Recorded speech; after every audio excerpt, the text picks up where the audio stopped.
today. How is everybody doing? I'm staring at boxes.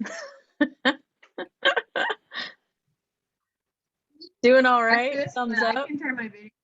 Oh, no, by all means, nobody has to turn their video on for whatever personal reasons too, but just want to make sure folks are there. Hi, Amir and Yeah, I Matt. still have extreme bedhead, so Yeah, I totally understand, folks. This is like second day here. I'm just gonna throw it up. I'm right there with you.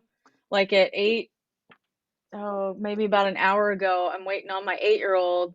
Like, just put your clothes on so you can go to school and I can leave. Like, so I I totally understand, folks. It's everybody's got their thing in the morning and just it's not hard. Brush your teeth and go to school. So stepmom can go and get what she needs done. So but by all means, I like seeing your smiling faces too, to know that you're out there in the real world and doing good stuff.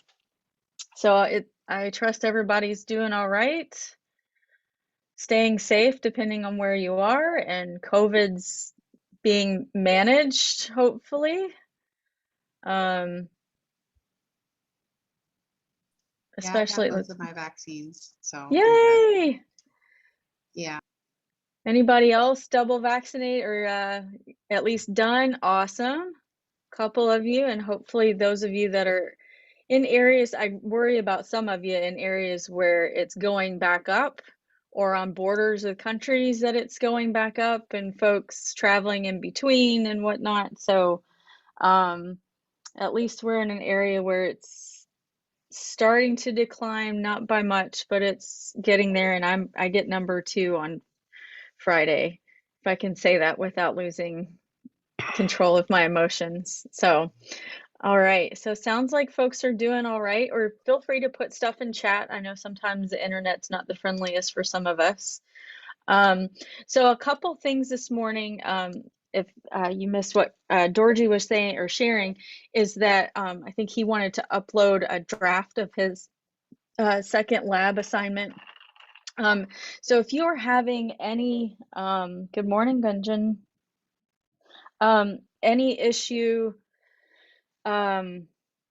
uploading or downloading, either way, from Moodle, because Moodle has been temperamental, like off and on all semester.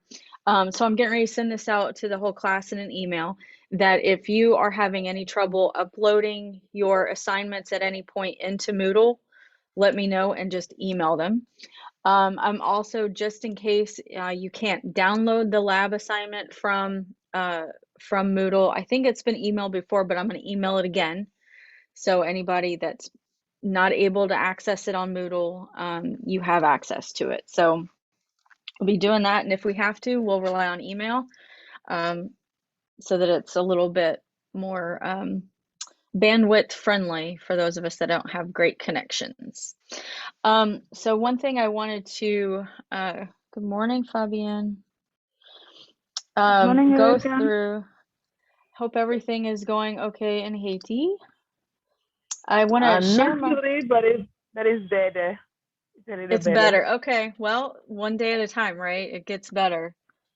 Yeah. All Thank you right. for So asking. I get every time I listen to the news, I get like worried about everybody. Like depending on where it is, like the shooting that was in Colorado, and I'm thinking about Matt, and the kidnappings in Haiti, I'm thinking about Fabienne. So yeah, know that at least I'm thinking about you all and get worried, especially when you don't show up, and then I'm really worried. So Thank you. um, all right. So what I do want to do is I want to pull up just for everybody the intolerance for ambiguity. I think that's the one where people have had some questions, and so I want to, one, walk through it, and two, provide some additional information. So I'm going to share my screen and have the intolerance scale. I started filling this out just to give you a little bit of an example on this one. And if we need to do this with other ones as we go along, let me know and we'll do that. So I started scoring this. This is your intolerance for ambiguity indicator that is in your lab assignment. So I started like at least providing scores, and some of these are true for me and some of them are not. I just wanted to provide an example. So first you're going to go through and on a scale of 1 to 7, indicate how much you agree or disagree with each statement. So 7 being strongly agree, 1 being strongly disagree, and of course on a 7 point Likert scale, this gives you a lot of options as to like, do I really, really super disagree, or am I, or, you know, I'm middle of the road, I don't really feel one way or the other with a 4. Then what you're going to do is go by the even numbers, and I'm going to reverse those scores. So I'm going to do that right now. So for number 2, I had a 7. That's going to be a 1. For number 4, I had a 2, and that's going to be now a 6. For 6, I had a 7, so that's now going to be a 1. Why do I feel like my intolerance for ambiguity has changed a lot? So number 8, it was a 6. I'm going to change it to a 2. And then number 10, finally, a 5 becomes a 3. So I reverse the scores for each of the even numbers. All right. So then from that, I can get a total score. So I've got where some of you can probably do this in your head very easily. My score went down. I'm kind of disappointed. I'm going to do it again.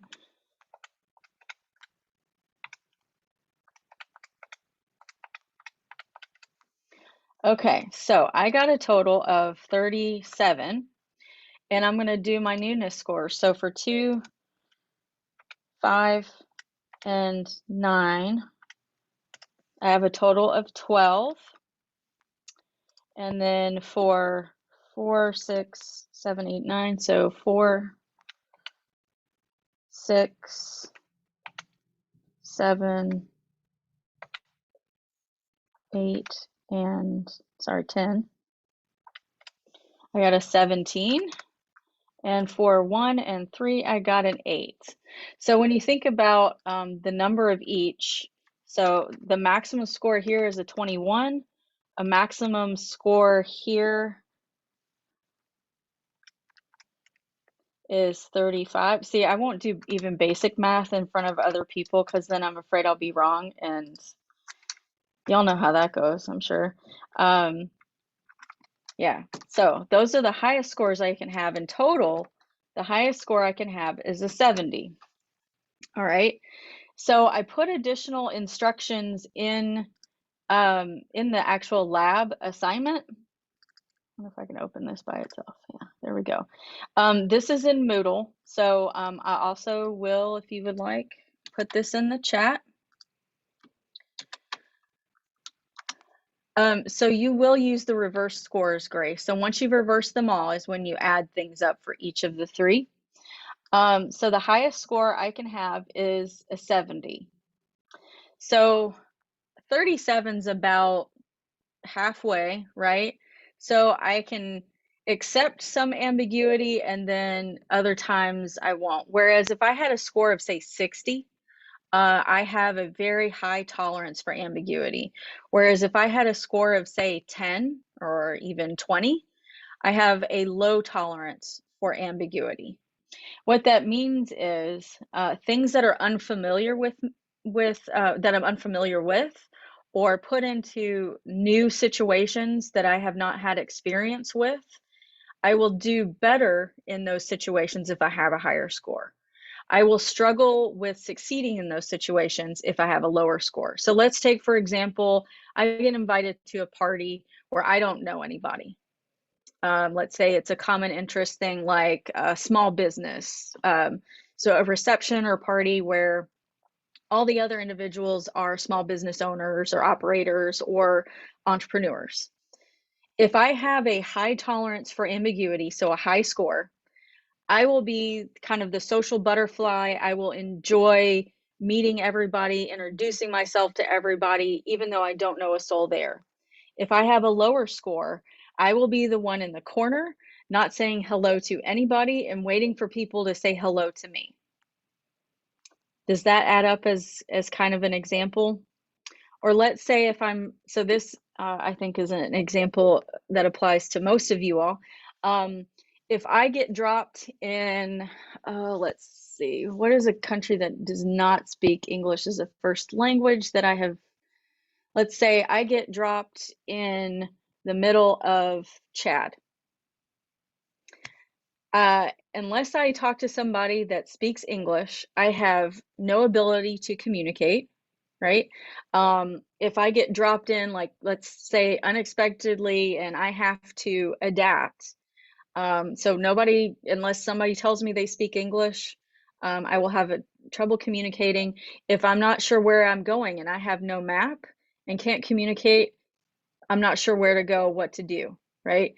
So a lot of things that are uncertain. Some of you may totally thrive in that, being excited to try to figure things out, to figure out where you're going, to understand those that are around you. Whereas if you have a lower tolerance of ambiguity, that's going to be crippling. That's going to be really hard to go to another place where you don't speak the language, you're not sure where you are, you're not sure how to get around. And may not succeed as well as somebody who has. Now, that's an extreme example, but that I think makes a difference as to whether somebody will travel to a country or travel to another part of your country where it's very either different or you've not had experiences with folks from that country than others. Others of you may totally thrive in going to a place where it's unexpected what to understand or what to know to expect. So for each of these three, we'll have three different individual scores. One for newness, one for complexity, one for insolubility. What do those things mean? So newness, so how tolerant of ambiguity am I in unfamiliar situations or with unfamiliar information? So just like dropping me in the middle of Chad, I don't know what's going on and I'm not sure how to proceed. Whereas with complexity, things that are abstract, things that are hard to understand, situations or information that might be in parts and pieces, I have to think through a complex situation, putting together understanding for each one. Then for insolubility, situations that have no apparent solution and are difficult to solve. So let's say I'm dealing with, let's pick an issue. I'm dealing with access to water. I know we've got a dry season, I know we've got a rainy season, but in between, sometimes we have trouble accessing clean water. Your ability to work through that will be different depending on your tolerance for ambiguity and how you handle it. Finding a solution, or at least a temporary one, will be what happens for those of us that have a higher score. We'll be able to at least think through and really do critical thinking to find something. Whereas if we have a lower tolerance, we have an intolerance for ambiguity, so a lower score, we will get frustrated. We will think that things are either hopeless or impossible when we're faced with, say, a situation where it seems like, okay, we cannot get access to clean water. And I'm so crippled by that situation, I can't think through a solution, and therefore nothing seems apparent to me. Whereas if I have a higher tolerance, I'm going to think through the complexities of that, ask around, find who can I connect with that might be able to ship in water or bring some other kind of solution. So hopefully that's a little bit clearer as to what the three scores are and what they mean. So I've right there is like the highest score you can get for the whole thing is 70. The highest score you can get for newness is 21. The highest score you can get for complexity is 35. And the highest score you can get for insolubility is 16. So I'm kind of halfway in between all of them and plus the total score. So I'm going to be pretty okay with ambiguity in some situations, and then others not so much, is what those scores are telling me. So I might think through something that, let's say, is new and unfamiliar. I might be super excited to, say, travel to England, where I may not be super excited to, say, go to Argentina, mainly because of a language barrier. Or with newness and unfamiliar situations, the party would be a perfect example. If I don't have anything in common with anybody else that's there, I might be very uncomfortable with the ambiguity. Whereas if I am at least invited with a couple of friends to a large event, I at least know those few people, and I can kind of make my way around, ask them to introduce me to some folks, and we'll at least try, right, to get through that situation and dealing with my semi-intolerance for ambiguity based on these scores and what they're telling me. Does that help as clear as mud?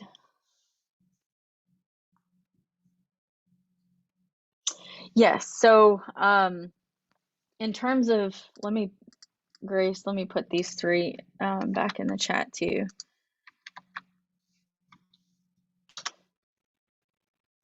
Yes. So essentially, you have that right in order, those three.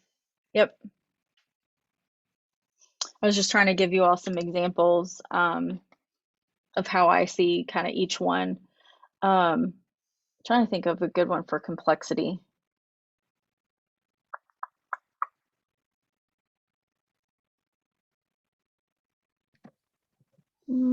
If I'm studying a new topic that I've never had exposure to, that would be a good start. Yeah, Grace. When we relate, like when we start to reflect on these, should we be relating them to our community, like what we're doing? Either your community or situations you find yourself in, whether that's professional or personal. I think there are plenty of different ways you can apply it to yourself. Good question. And I've included everything that you see here in that note. So helping you with transposing things. I'm gonna probably update to give you the highest score for each one of the three. But all of this part is posted with the lab in, let's say, week is at 14, where you find the lab assignment. So all of that's been posted in there as well. So in case you don't save the chat or you didn't make notes, it's right there as well. You can also watch the recording later on.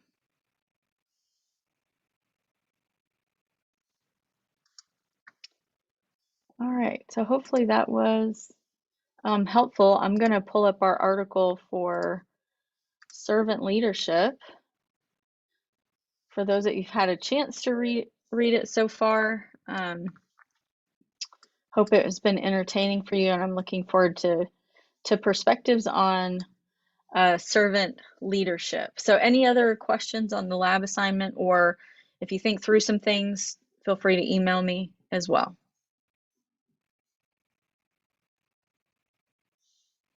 All right, so servant leadership.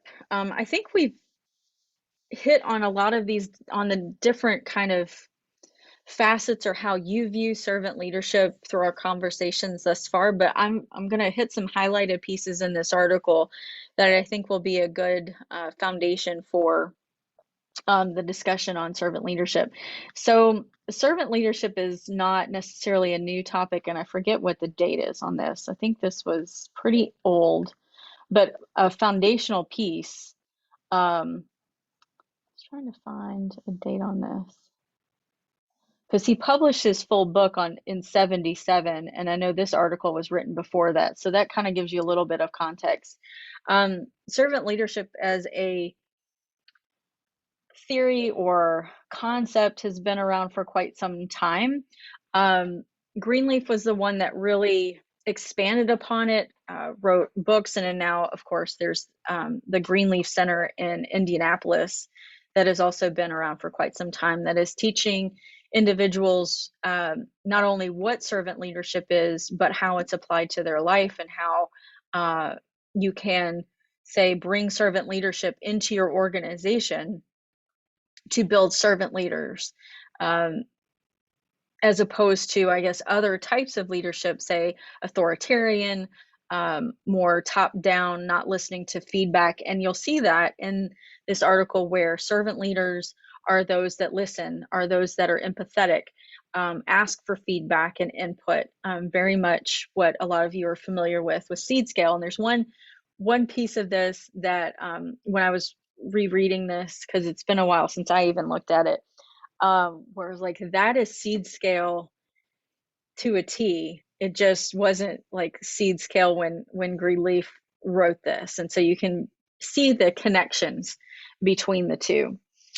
So he really, and I say he, Greenleaf really took from this initial author here, Hermann Hesse's Journey to the East. So actually relatively dated kind of perspective of leadership, but nevertheless, the underlying concepts are there. So dependent upon Hesse's travels to, and when he says East, he means to Asia, the kind of older, no longer totally accepted way of describing Asia from an American perspective. So this is one of my favorite descriptions of leadership, as he starts talking through it. Now, parts of this article written by Greenleaf are very verbose and complex, and so some of them have an easier, this to me was pretty straightforward. I didn't have to translate what that actually meant. There were some like whole paragraphs from like, I just read 3 sentences and I don't know what he means. And then there are other parts of it that are very clear to me. So if you read through this and thought, I have no concept of what he's talking about in this like section, totally normal, because there are parts of it where I have to think through and it gives me a headache to think about what on earth does he mean here. And I have to literally break down an entire paragraph. What does this word mean? And okay, now I'm starting to understand what he's talking about. But then have to interpret from my own context as well. So leadership is bestowed upon a person who was by nature a servant. And that's the underlying foundation for servant leadership. Someone that wants to serve others in terms of, say, giving back, providing resources, whether it's their time or talent or literally money. They want to give of themselves first, and out of that emerges a leader, is what we're saying with servant leadership. Servant first, leader second. And sometimes that leadership ability, or even formal like leadership title or appointment or assignment, comes out of someone's ability to give back, someone's ability to serve others, provide for others. So sometimes that natural progression just happens, and that's what he's pointing out here. And maybe you've seen that with your own work, or whether that's you yourself or that's another leader. They give first, and out of that comes their leadership, I'm going to say assignment or role. So you may have heard also, like, say, someone who is doing great things or is busy. I hate the word busy, but someone who has a lot on their plate, is taking on a lot. If you want something done, you ask that person, I think, is another way of describing servant leadership, is someone who is doing and is consistently doing a lot of things. They're the ones that may have the insights and the leadership ability to get something else done. That takes on whole nother questions and concerns of burnout. But before we get there, someone who is doing a lot of things is exposed to a lot of situations and is able to not only progress through them, but find solutions for them, is becoming a natural leader, or is a natural leader their leadership qualities and ability are then seen by others who want them to lead or ask them to lead. And I think really on a community scale, you've probably seen that before. Someone who is grassroots organizing, is leading the way in terms of the work, may then be put in charge of an overall campaign, or an overall, like, here's our goal, you've got to help us or lead us to achieving that goal.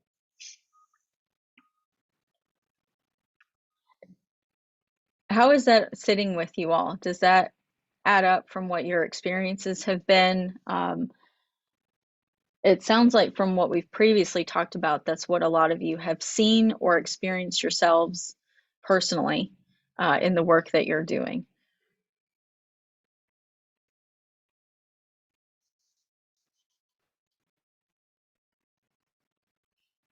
I feel a good example of this recently, and it is like a politically based one, is Stacey Abrams out of Georgia. Yes, she ran for mayor or for governor of Georgia, but as part of that, her whole say purpose, whether that's permanently temporary, she has seen the need for increasing voter access, more people being registered to vote, more people getting to the polls to vote. And out of that has come this national recognition of her as a leader in voter rights, that I say, maybe I dare to say, and so of course not living in Georgia, may not have been exposed to it. I know, Ivy, you have. Um, Seems like over the past couple years, her visibility and her visibility has kind of made a huge national impact. But the impact of her work has now taken on a national scope, not just one that is, say, at the state level or local level. It is much more national in scope. So she's one that comes to mind of like, okay, I'm on the ground, literally working with other volunteers to get people registered to vote and getting to polls. And that has translated into this national recognition as a voting rights leader, as someone who is leading that campaign, not just for her state, not just for the region of, say, the Southeast, but on a national scope. So I know that's a US based example, but one that comes to mind when talking about someone who is wanting to give to others and then is elevated to a formal role of leadership, if you want to take it that way, or but that grassroots is leading to other leadership areas or assignments or responsibilities. Is there any other example that folks are thinking about when you think about a servant leader, someone that has worked at a local level? It doesn't have to be anybody that we know, but worked at a local level, has worked at something that they're very passionate about, and then is elevated in terms of being recognized as a leader on a larger scale. Does anybody come to mind other than what I gave as an example?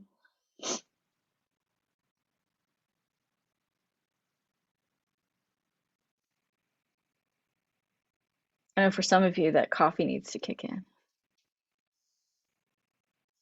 And you don't have to. I'm just asking if anything like snapped to your brain, like this explains this person to a T. I really think you kind of like hit the nail on the head with Stacey Abrams, to be honest. I know exactly what you're talking about. She was like, I mean, she still is looked Right. at like as a hero in Atlanta, because I remember when she was campaigning the first time for herself, it didn't really go the best. But then when it came around for the presidential elections, she came back and she's like, okay, you know, if not for me, like let's do this, guys. And Right. I would say she did just the best work getting people out to vote.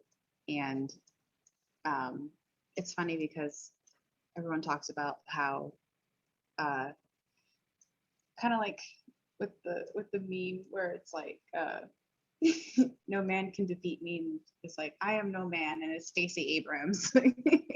And she like not single-handedly, but she like turned Georgia blue, not once, but twice in like the elections. But regardless of political stance, she was really big about making sure people get access to voting and being able to vote. And yeah, I think she really is a really good example of the servant leader. Well, it's funny you mentioned like her, not funny, but interesting you mentioned the loss. Like a lot of people could have taken one, a loss of a statewide race, but two, like she objected to the results and still lost. But yet, okay, I'm going to pick up the pieces.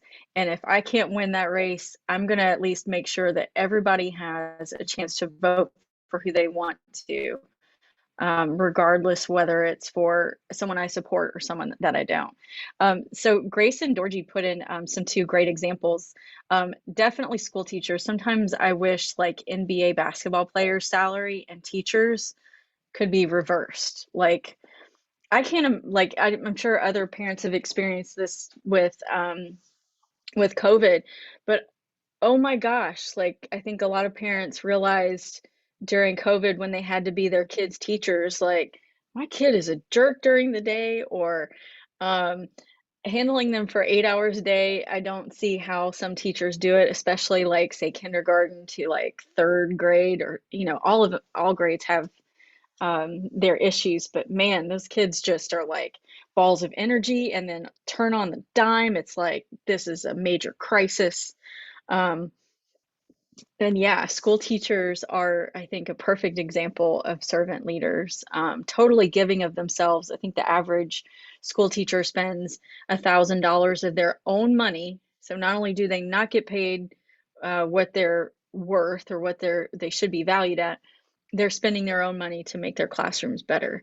Um, and what you'll see out of a lot of those teachers, some will stay teachers for the rest of their life. Others that want to build upon that service will become principals, assistant principals, and superintendents because other people value the leadership that they bring to the classroom and to their schools.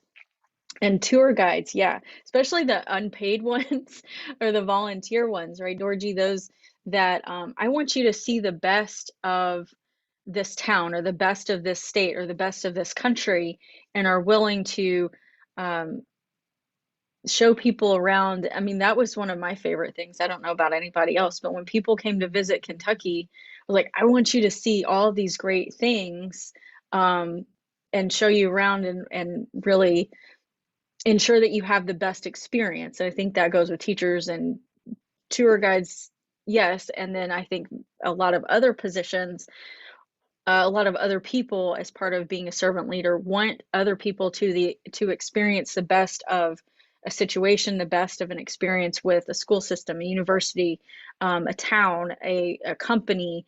I think regardless of the situation, a servant leader wants to have someone experience the best of what it has to offer. This was an interesting piece I saw of this too. And it shows you a little bit of how there's this one, and then there's another one that I wrote down, another section, that regardless of when this article was written, so 60s, 70s, some of this has not changed. So I don't know whether to be excited that this is still relevant or really bummed out that we're experiencing the same situations that are not positive. So what he was saying here is despite tension and conflict, which we still have plenty of in this world, because more natural servants are trying to see clearly the world as it is and are listening carefully to prophetic voices that are speaking now. They are challenging the pervasive injustice with greater force, and they are taking sharper issue with the wide disparity between the quality of society they know is reasonable and possible with available resources, and on the other hand, the actual performance of the whole range of institutions that exist to serve society today. Holy cow, that is still relevant in 2021 as much as it was in the 1970s. That especially of, say, the work, and this is one of a couple that I was like, this is seed scale to a T, right? we see the challenge in making things right. We see the challenge of need and trying to right those things that are wrong or could be fixed, while also recognizing the disparity.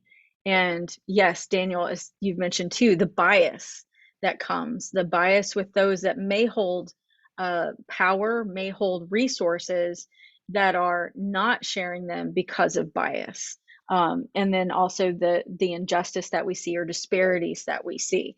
So yeah, it's both disappointing that we're still dealing with these issues and yet still relevant in how we are viewing them from this angle of servant leadership. So servant leaders are taking on the challenge, they see the injustice, and yet are working with what they have. So that's exactly what our local coordinating committees are doing, right? Instead of trying to bring these international, national, outside resources into our situation, I'm making the most of what I have access to in my community and the local coordinating committee can access, right? Rather than relying, we have what we need in our community rather than relying on communities or other entities that are outside of what we're experiencing.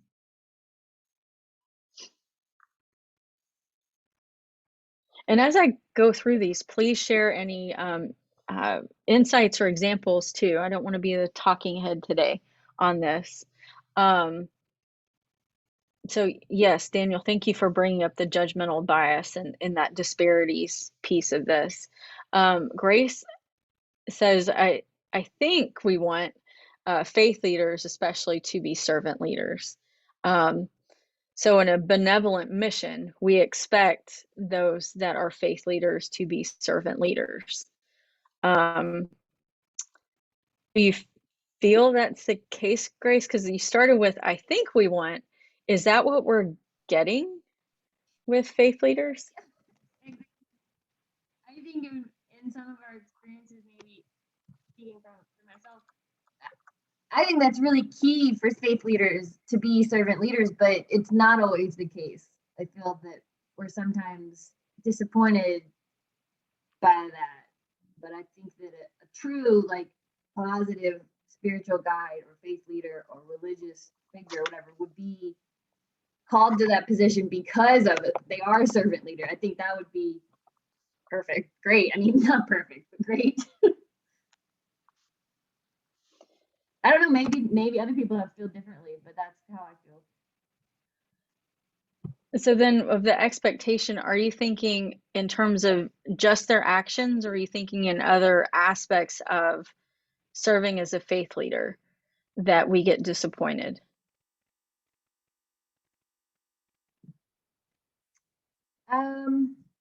I don't know. I think actions speak for our intentions often.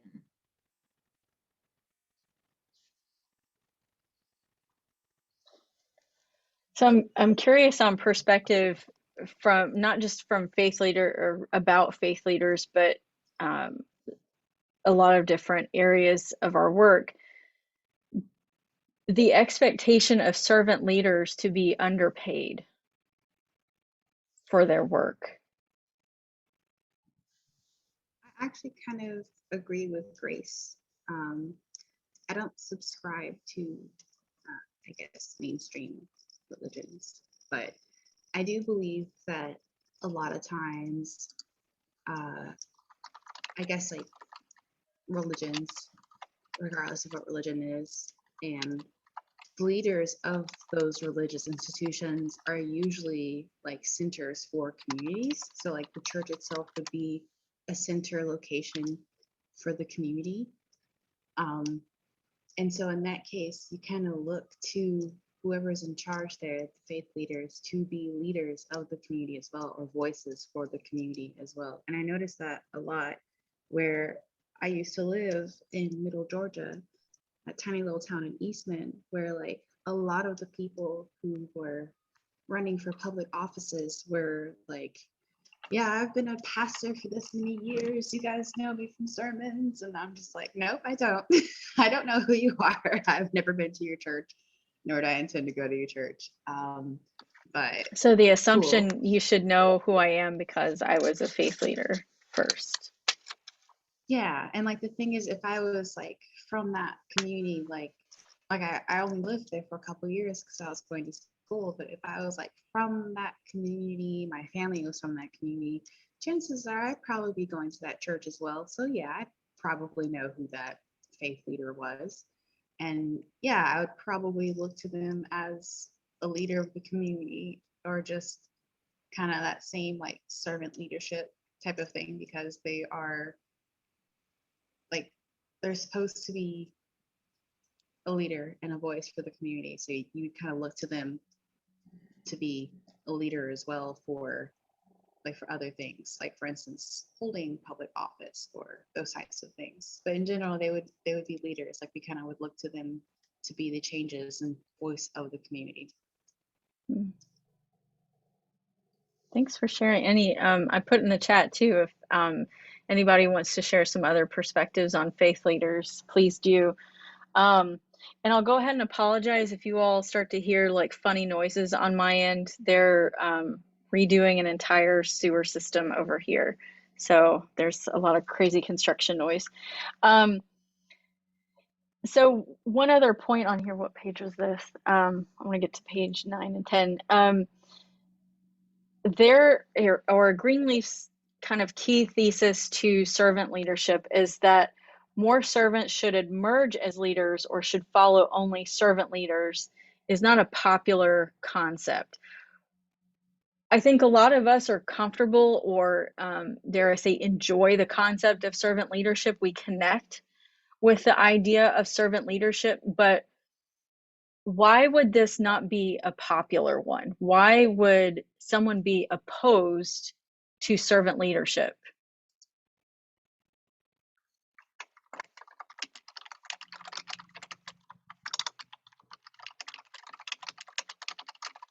I'll put my question too in the so Daniel mentions he needs to be served too. So maybe I'm not going to be a servant leader until my needs are met. Maybe is how I'm reading that, Daniel. Yes, or the assumption that I should be underpaid or not paid as a servant leader. I think some people, when they think of servant leaders, they may think, and this kind of goes a little bit back to faith leaders, that there's, say, a vow of poverty when and the other people make the assumption that if you're going to be a servant leader, you should do so out of the good of your heart, not what you are being paid. Whereas there's also the argument of everybody needs to earn a wage to take care of themselves, and there isn't always the possibility of, say, taking a vow of poverty in the work that you're doing. Gunjan mentions the assumption that you should be selfless without having your own needs. Absolutely. I think that's sometimes the negative assumption or the unpopular assumption that people have about servant leaders. And they think, well, why would I want to take that on if that's expected of me just so I can give back? I think we see this in the nonprofit sector a lot, especially of donors that are outside the sector, say business leaders, corporate leaders. They're like, well, and even within the nonprofit sector itself, where board members and sometimes executive directors look at what they're paying employees and think, well, you work in the nonprofit sector, so you should expect to be paid less than a competitive, like what you would have been paid when you work for a business. And I think that is a perception and an actuality that a lot of nonprofits are trying to work themselves out of, to be like, we should budget an appropriate salary for someone that earns a master's degree, right? Instead of paying them, like the first time I had to hire somebody way back when, so even though it was like more than 10 years ago, I was hiring someone with a master's in social work to come and be a counselor to women who are dealing with substance use disorder, and all I could pay them at the time was $28,000.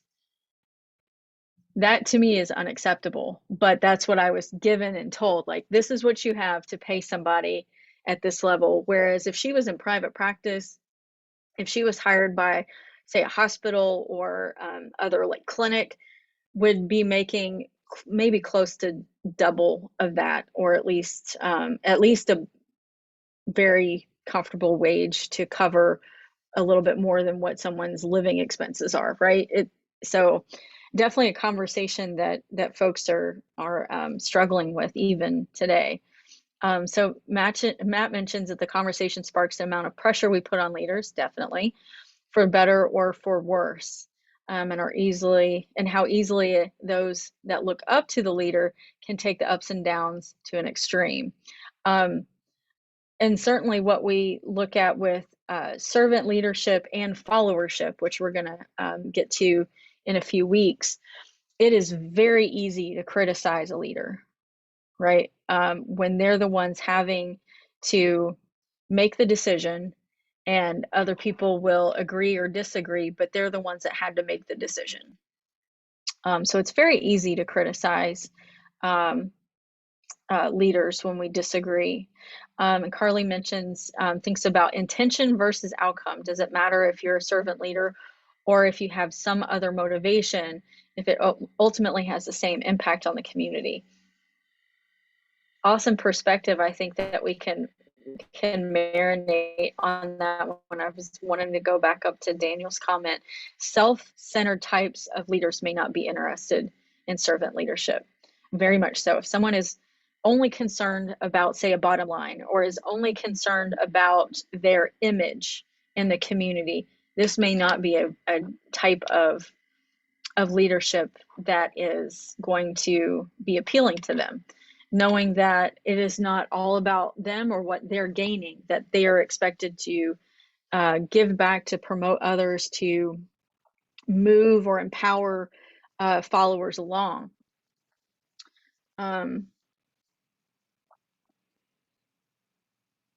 Yeah, I think when we talked about leadership roles, and if you are an assumed leader versus you are elected to a role, I think that's where we do have some separation of the role versus you're an actual human being, right? That you have needs as a human being, as much as you are a leader in that context. There was one piece, and I did skip around on page 9. I had a good one that really stood out for me. So this was interesting to me. People who go for leadership, so those that want to be leaders, so just leaders without the servant or non-servant, may be viewed from extreme types. Those that seek out pressure, and that's what they perform best, that they, under pressure, just knock it out of the park, that they enjoy the pressure because it drives them. On the other extreme, people that will work through the pressure, but they don't thrive under it, but still want to be a leader, and they just push through. So it's interesting that both will lead to burnout in their own ways, right? Even if I thrive under pressure, there's only so much I can give of myself before I have to take a break, before I have to ask others for help or get input, or even temporarily replace myself to get the job done. Both are going to lead to some negative outcome at some point. Nobody can go 24/7, even though the pressure is exciting to them. So I thought it was an interesting juxtaposition. Like, those that want to be a leader are going to be two extreme types. Do you agree with the two extreme types? You need to be in the middle, or you either thrive under pressure or you don't, and you just work through it.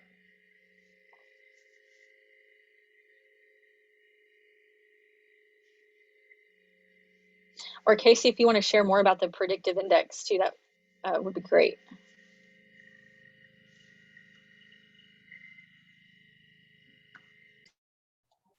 I was just answering Grace's question about trying to figure out what type of leader would thrive under pressure. And I just recently took the predictive index. I don't know, Erica, have you been able to take that? Not that one, no. Okay. So, like I said, I just took it last week. It assesses how you work in a leadership role, a management role, how you work with others, and how you are perceived, how you want to be perceived, and how you actually come across. So it's very, to me, it was very accurate, and it's not like the Myers-Briggs where it tends to change. This is, from what I understood, would be constant throughout your life because this is truly who you are and how you act, and you're most likely not going to change. But it's like scary accurate of how you are seen and how you want to be seen and what your strengths are and what you are capable of doing in leadership and management roles. Sounds like a very interesting one. Was that a free one or a paid one? I'm assuming it was paid. This was through Leadership Kentucky. Okay. And awesome. They had a consultant come in. So I'm assuming this one was a paid one. Huh. I might have to Google that one. It sounds very interesting. Yeah, I'm actually kind of interested in that as well because I did the one again and I got the same score as last time. And I actually asked my friend because she's actually like a counselor if she knows anything about it, and like what are the chances that would be the same? Like it was entirely the same, which is, it still blows my mind. I was kind of thinking that I'd get a different score, but nope, same score. Same score. Some of them just do not change, whereas I think the ambiguity changes over time. I think people are less tolerant of ambiguity when they're super like young teenager kind of age. You have more tolerance for ambiguity as you get through like your 20s to like and to 40s, and then the older you get, you're like, I don't know, I don't want to rock the boat, I want the same thing all the time. Whereas others definitely do not change. And Daniel mentioned working more outside comfort zones is one of the successes for leaders. Absolutely. Being comfortable with what is unknown, or having to think critically for a solution, which does create pressure, right? Whether you create it for yourself, I think that's what a lot of our downfalls can be, is that we put the pressure on ourselves. We create in our mind the expectation and the pressure, as opposed to someone actually saying to us, you need to do X, Y, Z, and to create the pressure. Maybe in the different types of work, you might see one more than the other. So very interesting that he sees this from two extreme types, and I'm not exactly sure that that's truly the case or accurate.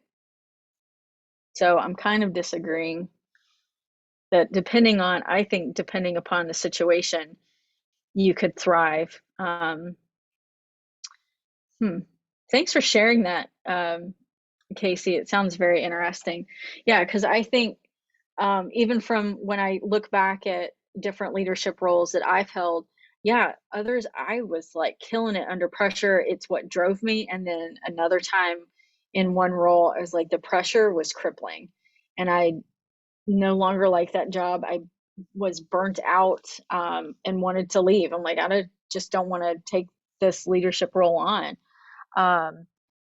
Yeah, I think more of the pressure that we experience is not from other people, it's from ourselves and what the expectation is.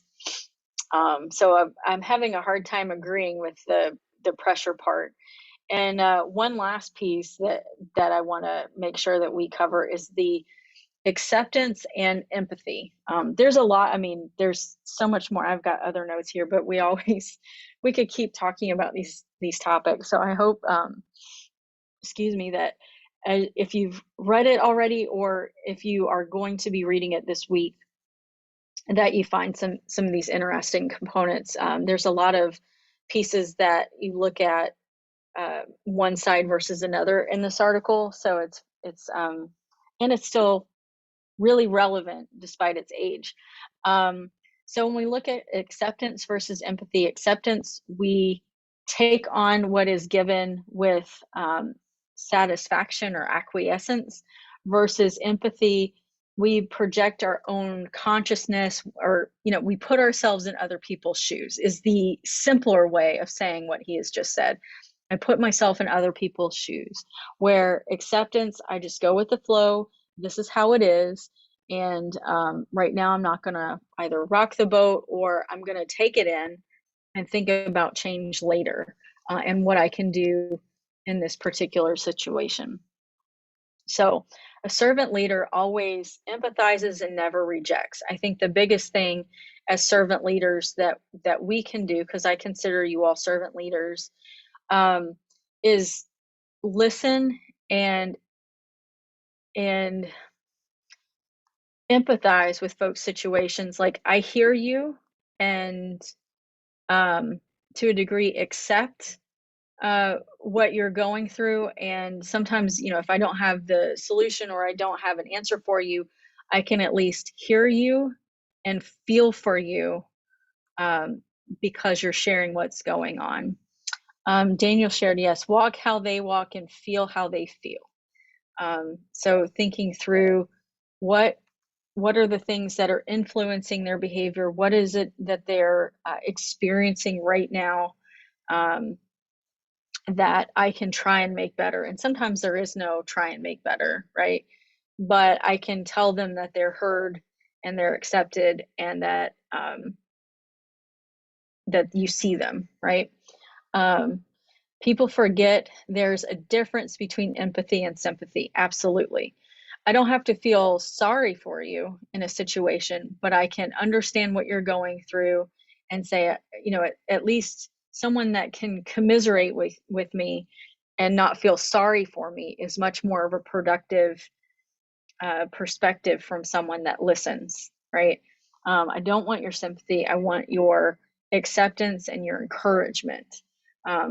Sympathy, I don't think feels all that great. Sometimes I guess maybe we do. I can't think of a particular example on that one, but sometimes we do. So some great lessons learned, I think, in this article when you have a chance to read it, or if you've already read it. Well, we're right up at our time, and I want to be respectful of you all moving on to other things in your day.